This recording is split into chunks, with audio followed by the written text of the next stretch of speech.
Welcome to Feminine Roadmap Podcast. I'm your host, Gina-r-Farrar. Each week, I bring you an inspiring conversation to help you navigate the challenges and changes of midlife so that you can not only survive, but thrive in your second half. Hello, Feminine Roadmappers. It is Gina here, and today we are going to be talking about the topic of resilience. Resilience is something we can only do for ourselves, and it's within each one of us. And it's important to know that it looks different with different people. And to have this conversation today, my guest is mikaela-kiner. She is a true Renaissance woman. She is the CEO of Reverb. She's an entrepreneur, an HR leader, and the author of Female Firebrands. Mikaela, thank you so much for being here today. Hi, Gina. Thank you so much for having me. It's great to be here. Wonderful. Well, I'm really excited about this topic. At the time of the recording, we are looking at some states opening up a little bit after quarantine. Some states are still on lockdown. And so resilience has been a really popular conversation. I think in midlife alone, it's a conversation like we were talking about. And then you bring in something new and different that no one's navigated before, which I think brings us a need to understand what resilience is. So what is it, Mikaela, that kind of brought you to this topic of resilience? Why is that something you love to talk about? Well, I love to talk about resilience anyway, regardless of the pandemic, because I think it's so important to each of us. And, what I've seen happen is that throughout our lives, women find ourselves at different times when we need to recognize and find and tap into our own resilience. Often that comes a little bit later in life, right? Because early in life, we're just kind of plowing through, and then we hit some walls, and midlife being a wall for some. But hopefully by this point in life, we have found what resources we have. We have found some coping mechanisms and strategies. So I love resiliency in general, reminding women where and how to find that in ourselves, and really just the importance of it, because it's something that nobody else does for us, right? We have to find it for ourselves. Now, as you mentioned with the pandemic, first of all, the entire world, right, globally, we're all experiencing more uncertainty, more anxiety. The news and information regarding the pandemic has been changing rapidly ever since it hit. And that's something that as human beings, we are not fantastic at adapting to. And then when you layer on what's going on for women who are in midlife, often we are professionals, and so we're trying to figure out how to navigate work, and now remote work and social isolation. And then for parents, there's this added challenge if you have younger kids or kids who were still living at home prior to the pandemic. We've got more domestic responsibilities, more meals to cook. I have 2 teenagers, and so they're fairly independent. But having a family of 4 eating breakfast, lunch, and dinner at home every day, and all the dishes and laundry they create definitely presents new challenges. And then for people with younger ones who are trying to help their kids get through the day, manage their own anxiety, a lot of parents are feeling the pressure around homeschooling. And that could be on top of managing your own job and your own career. It's just a lot of stress and responsibility that we've never had before, and that none of us anticipated, right? Us were planning for it when this hit. So it's very new. And because it's not only new, it's never been done. So there's this, we don't know when this will come to a close. We don't know when life will be quote unquote normal. So I feel like that resilience conversation is so important, because it is interesting to see how different people deal with something like this. Because like you said, it's worldwide. So there's worldwide anxiety, there's worldwide fear, there's worldwide discomfort, and everybody's on somewhere in that range of emotion, right? And we're bumping up against each other when we go to the grocery store. You might have a friendly person. You might have a scared person who doesn't want to be near anybody. And so I don't want this to be a COVID conversation, but it is bringing up, really highlighting how different people cope in a stressful situation. And since we're all in the stressful situation together, I think it really pushes resilience to the front of the conversation. How do each one of us show up in our lives on a normal basis? And then you add this extra stressor. What does it look like? Because you said anxiety. And in my own home, we've been having a lot of those conversations because my husband is essential. So he's been working and in medical buildings where they're, don't go in that area, don't go in that area. And so it's caused stress for him. So when we talk about resilience, people might put it in a certain box in their mind, but when you talk about resilience, what is kind of the thing that you anchor that thought into? Like, how do you explain what resilience is, and how do you coach and encourage people to learn to practice it? Because like you said, it's in there. So how do they get to it? Yeah. You bring up so many great points. And I think starting with that fact that there are no experts. And I had a colleague share a message reminding us of that. And a lot of that was about, unless it's, a scientist or the CDC or the WHO, we don't need to listen to everyone right now. When you come to this, feeling like, well, people are telling you what you should do or shouldn't do. You and I even had this conversation. Masks are really helpful at times, but maybe wearing a mask, too much or too often can have other challenges. Or if you're asthmatic, you can't wear a mask. So just remembering there are really very few experts, and nobody can sit here and look us in the eye and say, well, I've managed my career and my homeschooling and being in quarantine during a pandemic, right? Nobody's done that. So we're having to make a lot of our own choices. I had this conversation. I got really interested in resiliency right now when I was talking with some women friends, and I said, I think it's okay to not be resilient right now. And what I meant was, there are these images on Instagram of resiliency, which is, of course, this perfect looking woman. I mean, maybe she's a little bit harried, but she's got a kid under one arm and she's pulling the muffins out with the other hand. And that's resilient, right? It's sort of continuing to do it all and doing things, nearly perfectly. And so what I meant by not having to be resilient was more like, it's okay for me to get up and get on a Zoom call in the morning and I haven't showered and maybe my kitchen's a mess from the night before. But my colleagues who I were talking to, and some of them were also women of color, said, many people, they don't have a choice about whether or not to be resilient. But what we came to is an understanding that for me, resilience might have one look in one meeting.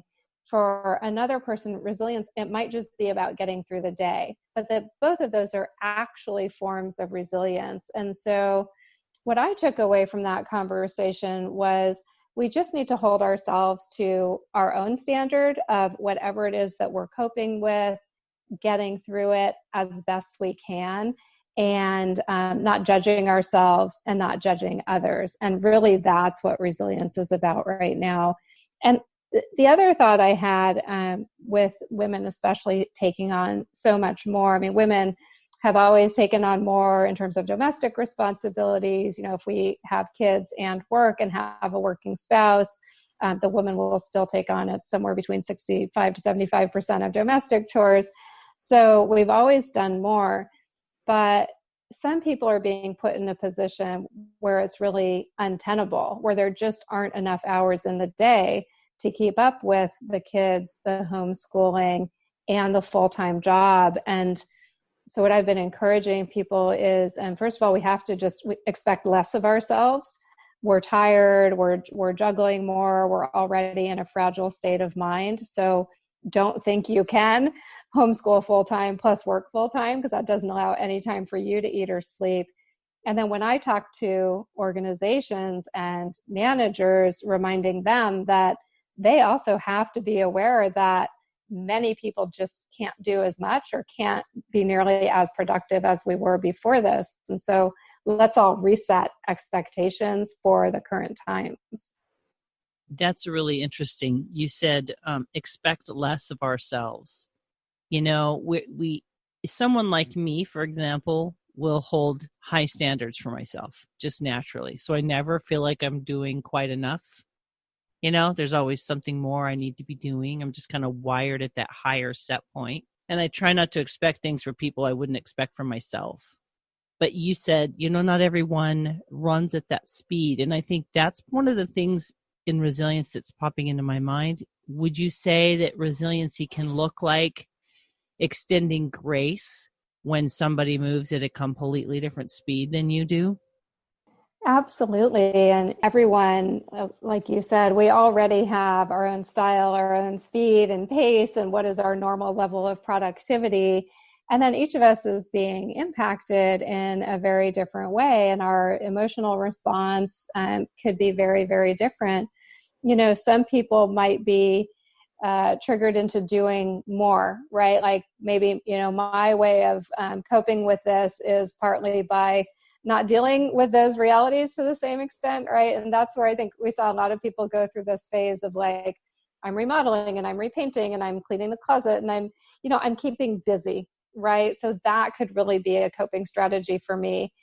Someone else's coping strategy might be to curl up with a cup of tea and watch Netflix for 8 hours. And, you know, I think right now is one, it's not time to judge because we're all getting through as best we can.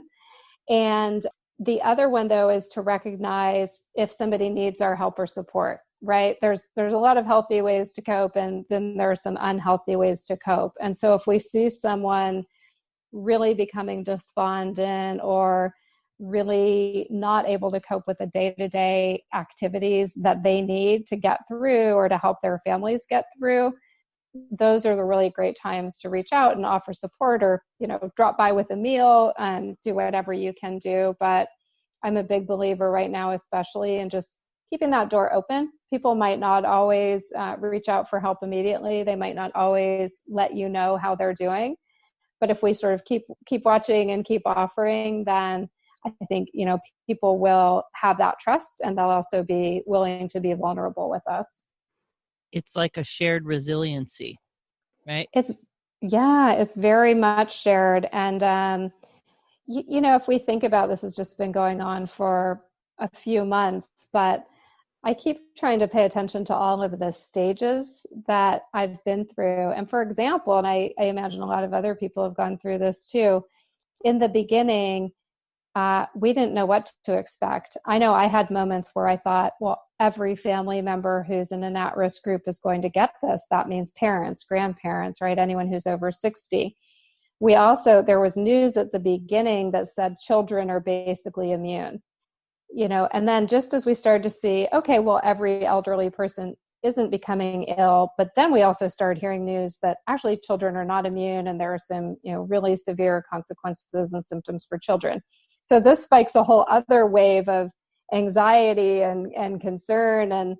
And, you know, I'm a business owner. So then I had a moment of thinking, is my business not going to survive this, right? And I guess what I'm trying to explain is every time there's new or changing information, every individual can have a different reaction and a different response. And so we have to both manage our own feelings and recognize our own ups and downs, and then also try to do the same for others. And I might be having an up when you're having a down and vice versa. You know, I had people on my staff who early on, you know, might have been feeling more pessimistic on a day when I was feeling positive for whatever reason. And so I could reach out or chip in. I love these stories too. You know, there's been so much kindness and silver linings that have come out of this. And I happen to have an all-woman staff. 5 of the 6 of us are located in Seattle, so we're all in the same city. And, you know, we've dropped off care packages. I have one colleague who lives very close, and she'll bring over fresh baked bread from her husband, and then I'll bring her homemade ginger snaps. And we just see so much care and camaraderie coming out, and just with that extra checking in and thinking about each other and taking care of each other. And that's one of the things that I really hope that we don't lose when this is over, is that I just think as a whole, people have been more caring, more empathetic. When we check in with each other, we mean it. So we say, how are you doing? And then we really pause both to hear and respond to the answer, as opposed to just plowing right through and into the conversation like we used to. And, they're just some really, I think, humane and emotionally intelligent things that are coming out of this they're wonderful to see. And I hope we don't lose sight of those. Yeah. So the thought that came to my mind was social resilience. I feel like it's like a new topic, really. Like we live around people all the time, but this is everybody's experiencing it at the same time, but in completely different ways. And so I feel like there's a new level of social resilience that we have to practice. And that is a new skill for most people, right?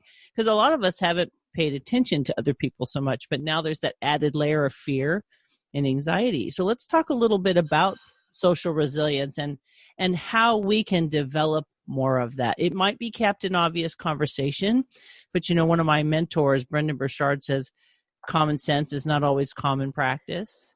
So why don't we talk like nuts and bolts about what social resilience can look like and how we can kind of develop that in ourselves? Yeah. I love that term. And I have seen this other idea floating out there that said, what we need right now is physical distancing, but social connection. Yes. That same idea is that, socially we need to connect and uplift each other now. And there are all these wonderful examples. I'm thinking of things I've witnessed just in the week. My daughter is in 9th grade, and a group of seniors from her high school came together. They're making masks, and they're offering them free to anyone who wants or needs them. Another high school student I know, he plays soccer with my son, and when school kind of got put on hold, Seattle public schools have struggled to put together the online learning, so the kids haven't had as much schoolwork to do. This boy, he's a junior, and his sister, who's a freshman, they came together and they created a nonprofit called Care 19, and they got donations from all kinds of local organizations. They're actually putting together care packets of items that people need, and they're donating those to families. So, these are kind of, bigger efforts around social connection, but really looking out for who needs right now and what are some things that you can do to support them. But there are other small examples that I've seen and heard of just, if you have an elderly neighbor, bringing a meal over to them. Or there's an amazing woman in Seattle named Laura Kleiss. She runs an online organization that helps people shop at local businesses. And so it shows you, if you're looking for dinner or to grab a coffee or go to a bakery, what are all of the local businesses that you can support. And in the midst of the pandemic, of course, as they're struggling, she has personally been supporting them. And every day she posts on social media where she is going and shopping at a local business. And then she shares and promotes that, because even while so many things are closed, if you can go and get a takeout meal or even buy a cup of coffee from a struggling local business, that could be the difference between, that business and that family really surviving or not surviving through the pandemic. I think sometimes it's easy to forget how we can help others, even if we maybe don't have a lot. I know one of the things that I had started doing, and I'm doing now even more religiously, was every so often I would just open up my pantry. And I know that I'm someone who's fortunate enough that I have food in my pantry.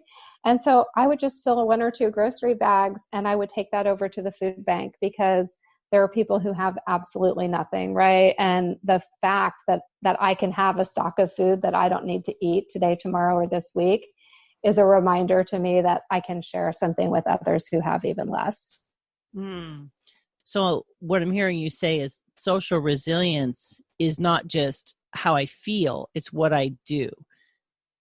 Absolutely. Yeah. I think what we do for others, and it also really comes back to us. There's research that shows that, actually our brains, when we're kind or giving or generous, it comes back to us. It actually makes us feel more resilient and more positive as well when we help others.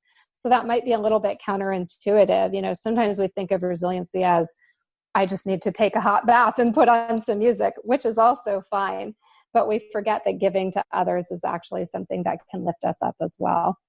In terms of kind of just a more individual, personal resilience, I know that there's a lot that I'm doing right now. One of the biggest things for me has been exercise. And I usually do Pilates. The studio is closed, but they have figured out how to offer those classes over Zoom, for which I'm very grateful. So I'm doing Zoom Pilates. And I love to walk. And I have been walking probably an average of 3 miles a day. And I get outside and I either walk around the neighborhood or I drive down to a nearby park. But I think it's easy, especially if the weather isn't that great and we're cozied up in our sweats right now and, drinking a cup of hot chocolate. It's really easy to forget to go outside. And for those of us, if you worked in an office or if you took kids to school, you were up and out of the house at least every morning and again in the afternoon or evening. And for me, when I commute, I light rail. So that means I actually get a lot of walking into the light rail and from the light rail to the office and back. And so even during the first week of lockdown, what I realized was I might accidentally go 1 or 2 or even 3 days where I'm not leaving the house, which means not only not getting exercise, but not getting fresh air. And if you've experienced that, it just doesn't feel good. Like we're meant to go outside. So I've been forcing myself every day to do some exercise, definitely trying to enforce good sleep patterns, even though I might have more flexibility right now because my schedule is more fluid. It's still good to have kind of a set time to go to bed and a set time to get up. We know that those circadian rhythms are really important to our feeling of well-being, and to just kind of mindfulness, right? We're going to feel a little more calm and more at ease. We have more time. I don't know about you, but I have lived my life usually where time was the thing I was short of, right? You're racing around, you're working, you're running kids around, throwing meals together, and you always have a long to-do list. Well, maybe for the first time ever in my life. So right now, having more time than I have things to do can feel strange and unsettling because I've really not experienced that since I was a child. But what I've been doing, getting into things like cooking and baking, I've made homemade granola, I've made homemade granola bars. I'll get up and, bake some cookies and maybe drop them off at a neighbor's. For me, what I've realized is that cooking is one of my creative outlets. And so it's been really important to keep that up right now. And it gives a sense of fulfillment. And I think if you're used to working, really full and full days and getting that sense of fulfillment from your work, you may not be getting as much of that because maybe business is slower, you're working less because you are doing more things around the home.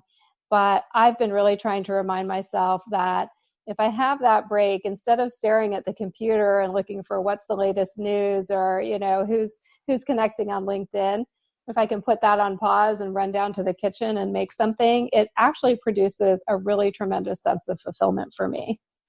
So if I'm thinking in the context of resilience, then what I think I'm hearing you say is when we choose to pivot toward things that will give us a sense of purpose, well-being, connectedness to things that bring us a sense of joy, that increases our resilience, right? When we shut pieces of ourselves off, I think, doesn't that damage our tendency to be resilient? Yeah, you're so right. And, I'm a student of the work of Brene Brown, who talks a lot about the hustle and what are we hustling for? And the hustle is usually about wanting to look good to others, portray ourselves in a certain way, or maybe it's, I need to get one more award or accolade or degree to feel like I'm enough, right? And so oftentimes we're hustling for all of these kind of badges of success. And if you're in that hustle mode, there will never be enough, right? There's no end. You're just going to go after the next one and the next one. So if you can really reflect inward and think about, if you're the only judge of yourself, what is it that you want and need to feel good about? It could be something incredibly simple. One thing I did over the weekend, and I have this sitting out on the table, is I have a 93-year-old grandmother who lives alone in New York City, and she has a friend taking care of her right now. But as she said, she's been through so much in her lifetime, and she certainly never thought that here, closer to the end of her life, she was going to experience a pandemic and not have the ability to leave her apartment. It's hitting her pretty hard. And I had gone through a lot of old photographs, and I found photos of when my brother and I used to visit her as children, and, other photos of having spent time with her. And so my daughter did a watercolor, and she made her this beautiful card, and we just put in a couple of the photos to let her know that we're thinking about her. Now, that's not something that takes a lot of time, but I can tell you in the past, if I had had that idea, it probably would have taken me a week or two to just find the time to sit down and pull it together. But here we had the idea. We knew that she probably needed a little bit of cheering up, and we packaged that up and are getting ready to send it out to her today. And so, again, I think that this is one more example of we were motivated to do that for her, but we really also enjoyed the process, and it caused us to really slow down and reflect on family and what's important to us right now. And it was something that made us feel good and that we enjoyed doing. So it's a really intrinsic reward, right? It's just that reward of slowing down and doing something that's in line with our personal values.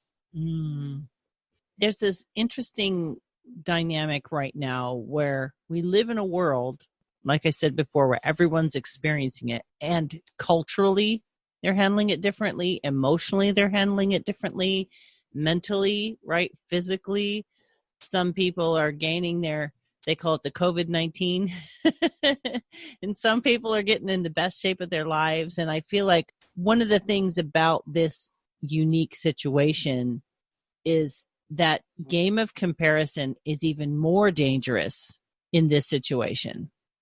You said at the beginning that everyone shows resiliency different. And there's that sense of connection that we're lacking. And I feel like it's connected to the way people cope.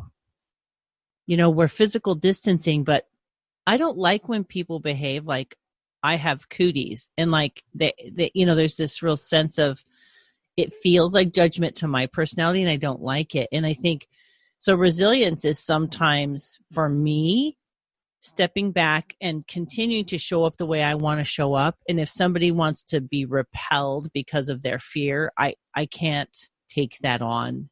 And the resiliency piece is like, in life in general, trying to really understand how I feel about something. And when I'm wounded, if you will, by someone else's responses or words in any given area of life, I think resiliency is coupled with that grace of understanding, you know what, they're not there right now, or I'm just not, maybe I need less contact with these people. I feel like resiliency is included with grace and boundaries. What do you think about that?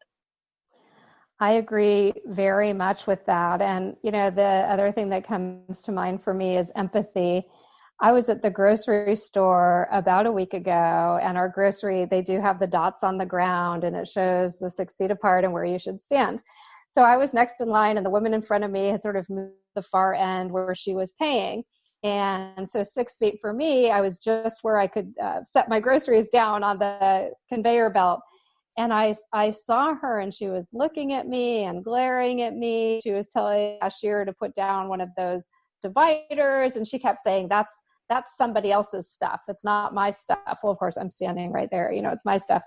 And, she was clearly, she was grumpy, but obviously right now I'm just assuming that comes from a place of fear. So I was waiting, and, I'm trying to talk myself down and not feel irritated. Well, then she got into this whole interaction with the cashier that the bag was too heavy. And, he very nicely said, if you wanted lighter bags, just say so. And, that wasn't good enough for her. Anyway, she ends up escalating to the manager in these conversations, and I'm still standing there 6 feet behind waiting to be rung up. But, what was clear to me was she was obviously fearful, and she was not doing well in that moment. And, the people at the store were kind to her. And, I was not impatient, because obviously they were trying to help her and resolve this in the best way they can. And so, 10 minutes later or whenever that I got to my groceries, they were apologetic and said, thank you for waiting. And I did make a joke with them, because I said, I didn't have many things. And I said, you can make my bag as heavy as you want it. Because I was just trying to acknowledge that, this thing had gone on that, on the face of it, it was unreasonable, but that didn't matter. It wasn't coming from a place of, it was coming from a place of fear. And I think everyone around was good enough to recognize that and just support this woman in the best way we could, and let her go on her way. And, it reminds me of, this is a weird tangent, but, my son has learned to drive a couple years ago. My daughter's going to learn to drive this summer. And you see the bumper stickers and they say, please be patient, student driver. And I really want to just cross all of those out and just say, please be patient, human driver, because we all need patience at different times. And that was kind of what I thought about in that grocery line, was this woman just deserves our compassion and our patience. What I love right now is that because we believe that we know what people are going through, because we're all going through it, we're much quicker to lend that compassion and the patience. And again, I hope when this is over, we'll still remember, just because we don't know exactly what someone's going through doesn't mean we shouldn't have just as much compassion for them as we do today. Yes. As you're talking, my mind is kind of going around, and I'm thinking, we're not always going to get the satisfactory resolution to situations that we would like. And I was interviewing someone recently, and they said, when we're setting boundaries, we get to choose how we show up in the situation. We get to choose how we engage or don't engage. And once we set a boundary with someone, they get to choose whether or not they honor that boundary. And I think that's where we're at. It's very difficult for someone who lacks resiliency to allow people to make their own choices. I'm seeing a lot of that kind of behavior, right? And I looked up resilience, and it is the capacity to recover quickly from difficulties, or the ability to spring back. And we all know that we all have different levels of emotional maturity and mental toughness, right? We all know people that are like old school tough as nails, right? They seem to just be like bulletproof. Then you have those people that you swear if you just look at them wrong, they've got a grudge for 6 months, right? So these are all conversations on resiliency, because there's a difficulty. It's how the person deals with the difficulty, I think, right, is what we're talking about. And so, yeah, we all have off days where we don't show up in our best self. I know I do have those days, and my stronger personality means I probably have a few more of those than those wonderful, quiet people. But when we think about the idea that maybe the expectation, especially in a time like this, is we are not going to get the satisfactory outcomes that we want. It's less, quote, controllable than it was before this. And we don't know what the long-term impact is going to be, or when it'll even be normal. It'll be a new normal, right? So how we practice resilience in this season is going to make a difference in the future. So when we talk about, you are saying personal responsibility. That's what I hear you saying. Yeah, that's great. And to your point, I think this is especially important now, is that it's about showing up how we want to. And when I look back, right, how do I want people to remember me, or how do I want to remember myself and how I responded and what I was doing during this time? I think resiliency and the boundaries that you were describing, that takes a lot of confidence and belief in yourself, because you're right. I can hold my boundaries. Now, someone might choose to like that or not like it, but I have to feel good about it. That's what's going to keep me holding firm. And it really reminds me of a friend of mine named Cheryl Ingram. She runs a diversity consulting business, and she has this saying. In fact, she just created t-shirts, and it's, meet people where they are and know when to leave them there. So, hey, I'll meet you where you are. But if you are, deeply rooted or grounded in a belief that is harmful or hurtful or, doesn't care about others, if I think that you can be swayed, then I might spend time with you. But if not, it's okay, right? It's okay for me to just kind of leave you and go on with whatever I was doing, or go on to the next person who might be more in my camp. And I saw today that Cheryl posted on social media that she is not taking any new meetings for the month of June. She has been in so many meetings and she's exhausted. Now, she's also an entrepreneur, and people might disagree with her, tell her, there are people you really need to talk to, but she's making that personal choice to take care of herself so that she can come back and be more resilient going forward. And that's a healthy boundary. Nobody Very. has to agree with our healthy boundaries, right? That's right. And we don't have to agree with other people's boundaries necessarily. I think that's where the resiliency comes in. You mentioned having personal confidence. And I feel like resiliency early in the conversation, I want to tie to the personal confidence to if you need to just curl up and have a cup of tea and a book today, it's permission to allow that space to exist. Because I think in my mind, and maybe people listening, when we think resiliency, maybe we think that's that pick yourself up by the bootstraps type of resilience, right? Where you're just toughing it out and you're handling the business. I fall on that line. But I think there is that, it's not bad to rest, whatever that looks like, right? I think for some people, they've done nothing but rest. They haven't been, quote, productive. But what is feeding the true resilience? If we were able to be maybe that next level aware, why am I doing this? Am I avoiding? Where's the healthiness? For the way my mind works, can you imagine there's always some kind of analysis going on? So I'm thinking through all the little pieces of what you've said. Resilience it comes down to how do we use the tools we have to recover? And I think some of us, wouldn't you agree, Mikaela, are learning those tools. They may not have been in place yet. Absolutely. We're learning tools, or we might just be learning to understand our own responses. So for instance, at the beginning of all of this, before I had time to analyze it, as you said, I just found, I would reach 5 o'clock at the end of the workday and I would take a nap. And I thought, well, this is ridiculous, right? I'm not commuting, therefore my day is shorter. Well, of course, so number one, there's a global pandemic and potential for economic collapse. I mean, of course, that can drain your mind a little bit, drain your energy. And also this transition to being on back-to-back Zoom calls takes a different kind of energy, but also because we're not around coworkers who are grabbing us and saying, let's walk down the street for a coffee, or let's all take a break and have lunch together. Or I don't even have to move from one room to another, meant suddenly you could cram 8 back-to-back, 1-hour meetings. And, why wouldn't you be exhausted at 5 p.m.? So I learned, one, I'm having a reaction to some things that I hadn't really been paying attention to.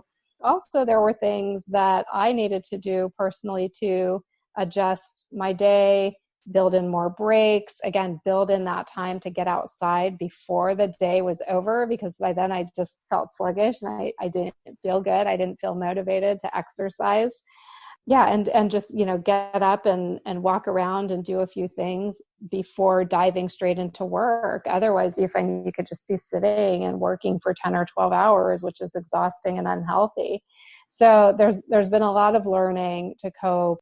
The other thing I would say, again, back to the boundaries is, I don't have to agree or disagree with anybody else's boundaries, but I should respect them, right? If this is someone that I care about and that I'm in relationship with, and I don't even have to understand, as long as they're not doing something that's harmful to themselves or others, I should just respect. Maybe they are keeping busy. Maybe they are effectively doing nothing, but I need to respect that they're doing what they need to do right now in order to take care of themselves, as am I. So we've talked about personal resilience, social resilience. This is basically relationship resilience. It's navigating how each one of us is handling something, because for some personalities, not knowing the end result is fine. Some people really need to know what is going to happen next, right?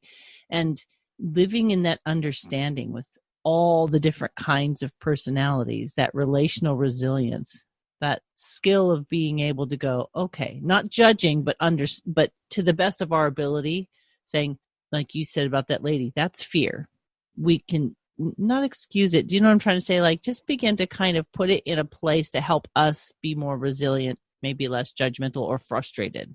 Yeah, just allow it. I mean, I think, we all of us who witnessed that just needed to allow her to express herself and, be in her moment of uncertainty and frustration. Again, she wasn't hurting anyone. I mean, she kind of, took it out on them a little bit, but I think unfortunately right now, if you're in a customer service or customer support role, right, we've seen this across the country, especially that there is some venting, right, that's happening. And if it's a minor venting and that's all it is, then I do think we just need to allow people to do that and get on with their day. Again, as long as they're not harming or berating anyone, or being insensitive or biased, which we haven't even gotten into, right? There's some other kind of stereotyping and bias that's been happening right now. But yeah, I think we do need to just have that extra bit of grace and forgiveness. What would you say are some resilience tips for that, what we haven't talked about? Yeah, well, I do think, perspective taking is something that's huge. And I actually think it underlies everything that we've been saying. We just haven't sort of put that name on it. And the perspective taking is, we do know and understand to some degree what people are going through. We know that uncertainty, while it's fine for some, is very hard on others. And so the perspective taking of just knowing, I don't know exactly, how you're coping, or especially if you're a stranger on the street. You talked about people sort of, going around each other. And yeah, in the past, that would have felt very offensive. If I'm walking down the street and a person sees me and crosses over, that would be very offensive. Today, it's like, I know they're actually trying to be gracious and they're trying to be thoughtful, by walking away, and we kind of smile and nod at a distance and keep going. And so I think we have to reinterpret a lot of both our own and other people's actions. Same thing socially. It feels very awkward to see someone coming and walk away from them, but technically that's what we're supposed to be doing right now. So we need to embrace it and know that it's coming from a very good place. That's really interesting. Yeah. It's like everything's turned on its head. And that requires a whole different kind of resilience, doesn't it? Yeah, it does. And it's funny how strong social norms are. Yeah, I think that seeing someone walking, and usually we want to walk by and say hi and greet them, and now we're going to sort of turn and go in the opposite direction. It feels incredibly awkward. And so we need to do a little bit of unlearning. What did this behavior mean before the pandemic, and what does it mean now? And I think a lot of us do that unconsciously, but sometimes we need to be even more cognizant of it. I was trying to think of other examples, but my parents live close by, or even my friend who is dropping off the bread, she'll put the bread on the porch and ring the bell, but then she'll walk down the steps so that by the time we come, she's already 6 feet away. The bread is there, she's 6 feet away, and then we can have our conversation. Well, if she had done that before the pandemic, you'd be thinking, what is wrong with this person? She's antisocial, she's a germaphobe, like why would she possibly do that? But she's trying to do the right thing in the current situation. That's such a good perspective to remember that we can't use the same definitions that we naturally would use. Like, it seems so obvious, but yeah, there's another form of resilience. The shift in the way that we look at things, being willing to quickly pivot, maybe. The pivot is where the resilience is showing itself now.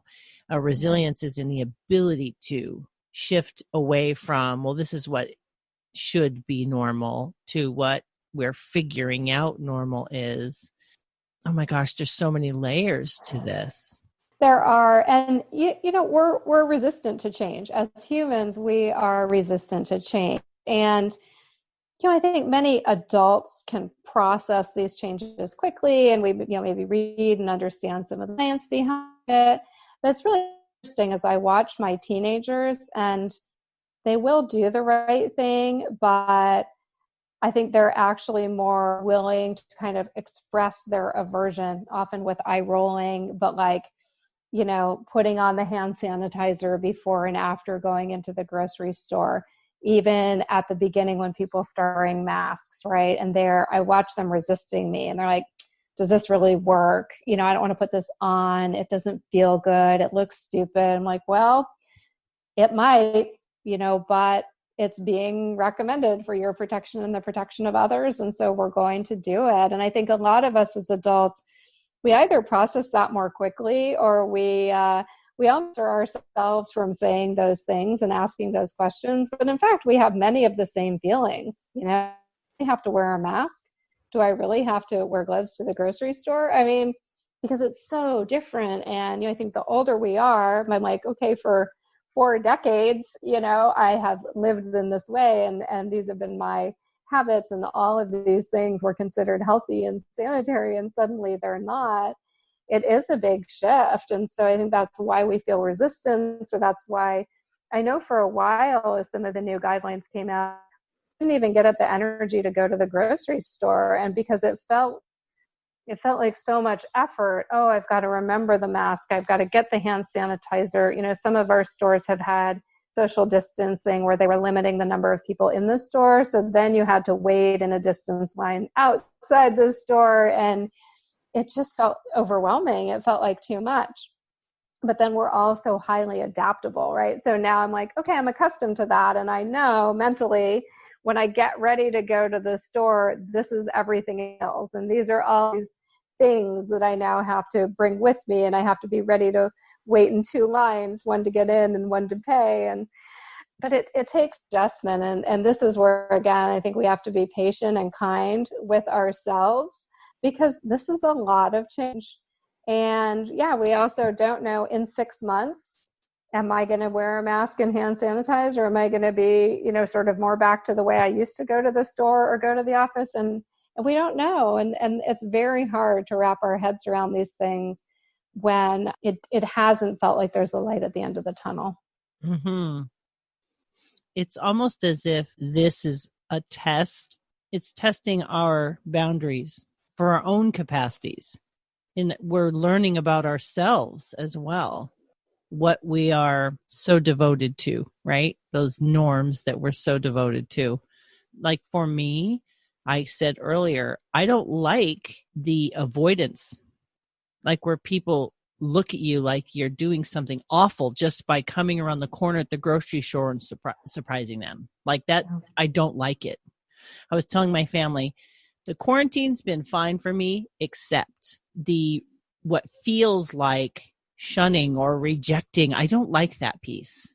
So, my resilience, like you were saying about that story of that woman, is really just holding a space for the people who don't know how to handle their emotions. That's how it feels. It's like they're not sure what to do with it. So they kind of throw up on other people. And they're adults and they get to do that, which kind of sucks, but it is what it is. So how do we practice resilience when it's like cactuses sometimes? We're getting poked and prodded in these new situations. And like you said, it takes energy to go to the store because we actually put ourselves in the situation of maybe running into that fearful, grumpy, antagonistic person, or like the person who refuses to comply and wants a fight, and it's the resilience right now. Sometimes, like you said, is just like, do I have what it takes to go to the grocery store? Legitimately, I have driven up to like Sam's Club, saw the line. I had the best parking spot in the shade at the front. And I was like, peace out, brother. And my daughter looked at me. I'm like, I'm not doing that right now. Yeah. We're human, you and me, Mikaela, and so is everyone else. Maybe that's a resiliency point. Yeah, it really is. And I also think, I mean, you mentioned this is we might need to anticipate, I'm going to the store. There is going to be someone or some people who are not coping with this that well and, might take it out on me with the dirty looks or comments or whatever else. Am I up for that right now? If not, maybe go another time or ask my husband to go to the store. But the other one, and I think about this for a lot of moments that might be less than ideal, is what am I going to say to myself and how do I want to respond in that moment that feels good to me and that feels authentic to me? Because if I can prepare before I walk out the door to, just maybe remind myself, hey, I need to have empathy because clearly that person is struggling, or, I want to have some grace because they're probably going through a very hard time. And I'm going to smile and walk around them, or I'm just going to say, excuse me, right? Whatever those things are that I can think and do in the moment. If I'm ready before it happens, then I don't have to think on my feet. I can kind of brace myself and maybe not have a negative emotion or feeling, toward them, or even internalize like, oh, I feel like I'm being shamed or shunned. And that is, again, it's going to help me cope better. And it's also going to enable me to have that extra piece of empathy for someone who isn't doing as well right now. And that's a lot. And so again, like if you're not up for it, just, skip that trip to the grocery store today or order online. I mean, I've been doing a lot of ordering online too, because I do think we need to dole these things out, right? And this is exactly why life feels so much more exhausting right now than it did. You talked about needing a nap at the end of your homework day. Isn't that interesting that resilience, like I said, isn't always picking ourselves up by the bootstraps, which is my version of resilience in some instances, but gosh, it's that self-compassion. It's extending grace to us so that we can have the ability to cope with the prickly pears. Maybe we're the prickly pear. And then it's like, do you need a nap? To yourself, right? So, oh, sweetheart, do you need to go lay down for a minute? You're a little grumpy, right? That's resilience too, is it not? It is. Self-care is one of these things. I love to say self-care is not selfish. It's anything but. And the more depleted we are, the more that's how we're going to show up for everybody around us. And so, yeah, and I think realizing, so I'm a doer too. I organize, I execute, I tidy up, I do all of these things. But there have definitely been some days right now where I'm like, yeah, I'm just going to look for that next show on Netflix because I don't have the energy, or, maybe I don't have something pressing to do, and it's okay. I mean, it's okay to lay down on the couch, or, I've barely been able to read a book. I mean, that's the other thing that's going on right now for a lot of people. It's incredibly hard to focus. And as much as I love to read, I can't stick with anything. So I've done some audiobooks. And in the past, I only used audiobooks for business books because I would do it while I was commuting. Well, now I'm doing it for fiction. And, if I want to sit on the couch and do that, or I put on an audiobook while I go down and walk around the park. I mean, for me, this is like a splurge, it's almost like that guilty pleasure thing I would never have done before, but I'm embracing it. Like if I'm not eating ice cream out of the carton, it's, even that's good sometimes, but if the worst thing I do today is lay on the couch and listen to an audiobook, I'm doing great. There's nothing to feel bad about there. Yeah. It's an interesting mix. It's almost like life has always needed all these elements, but with the extra added pressure, it's like, those movies where the detective shines the light in your face and where were you on the night of, that's how I feel like life is at times during like this, right? You're just thinking so hard about everything. Like you said, do I have my mask? Do I have my this? Do I have my that? And, like right now you were saying it's cooler where you're at, but it's hot where I am. And that brings the whole new conversation. Like, do I want to go out and wear a mask in weather that's 100 degrees? I'm sweating sitting still. I'm going to go put something on my, so there's this resilience to maybe scheduling my life in a different way than I'm used to. Right. Yeah. And living with people that you're not getting away from. Let's talk about that for a second. The resilience of adjusting to 24/7 with people that you've gotten used to seeing in little spurts? Well, this is again where I love having teenagers because they'll say what everyone's thinking. A couple of times now, my daughter, who's 15, has said, she's like, I just don't want to talk to you people for 48 hours. Like, I just, I'm tired of talking to you. And I'm like, what? That's okay. That's totally appropriate. I mean, you were shut in the house with your parents and your older brother. Of course, you don't want to talk to us. And that's fine. Don't talk to us. That's okay. Live your life. The other thing I loved was the local author named Ijoma Aluo, and she had some great social posts about being quarantined with your spouse. And she said, for instance, how do I find a nice way to say to my spouse, I love you, but I need to be in a different room from you right now? Or, yes, you can sit next to me on the couch, but please don't talk to me right now. I'm doing something else. And so these are conversations that we might have to have that we never had before because, you were at the office, or I could jump in the car and go down and work from a cafe for a few hours, but we can't do that anymore. And so, we need those strong relationships, and we need to have some of these important conversations that are like, yeah, none of us are used to just kind of being on top of each other 24 hours a day, and we all need breaks. That's back to that relational resilience. There's a lot of conversations about boundaries, for ourselves, like I need to stop and rest, or I need to not push through. It's okay, giving ourselves permission, and I need you to quit talking to me. Yeah. I just need peace.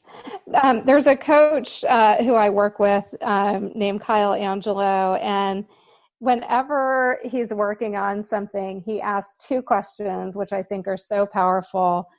The first question is, what does help look like? The second question is, what does help not look like?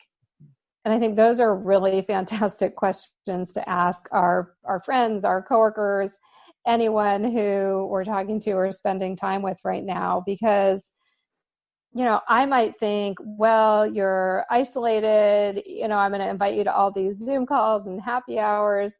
And you might tell me, you know what, I am so sick of Zoom, but can we meet up and go for a socially distant walk? That's what I really need right now. So, I don't know, and none of us are mind readers, but I think sometimes we just forget to ask these simple questions that allow everyone to express what we need and want, as well as what we don't need and don't want. And all of those things are valid. Yeah.